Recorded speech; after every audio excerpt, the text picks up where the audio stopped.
Alright guys, so we're going to do a real quick, real fast how-to video on how to take these cheap, cheesy connectors and make a professional grade connection with them, okay?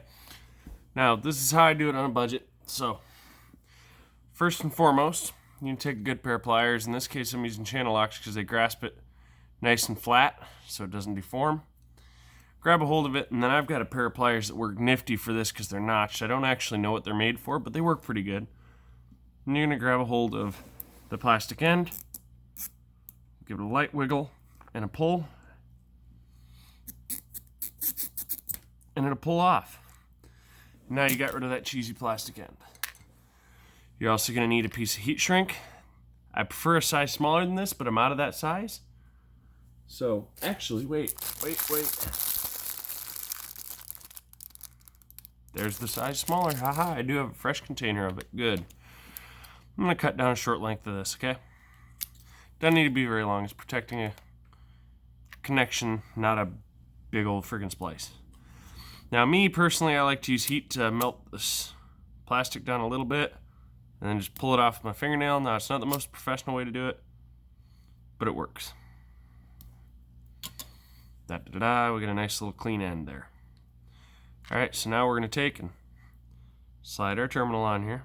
Meanwhile, the whole time we've got the soldering iron heating up, I've got it set for right at about 700 degrees right now. It's hot because I want to transfer heat quickly into this part. And we're going to properly crimp this. Sorry you can't see this, but let me crimp one side and I'll show you. Really hard to do on video, especially with a cat knocking things over.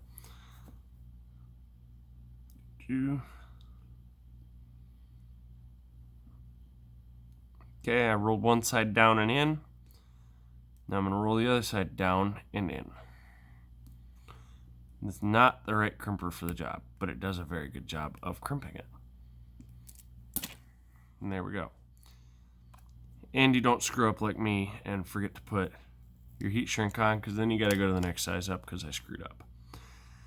So this isn't going to be the right heat shrink, but it'll work. It'll shrink down far enough. Now I'm going to take and brace this up with these pliers because they conveniently work very, very well for it, to hold it in a position like such. All right, now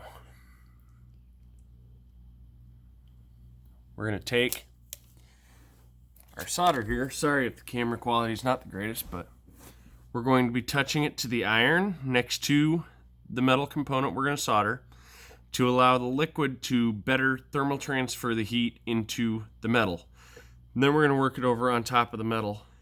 And when it starts to melt in the metal, we'll feed about 3/4 of an inch of this wire, all depending on the solder you're using, into the joint, and it should wick down into the wire because I'm heating under the wire, okay?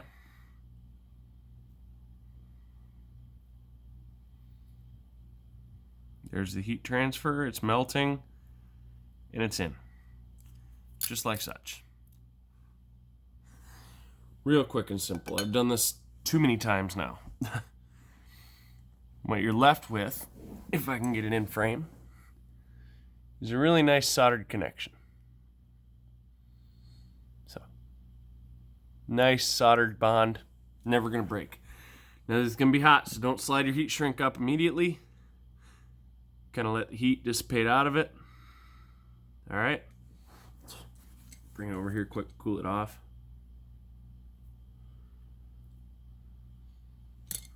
All right.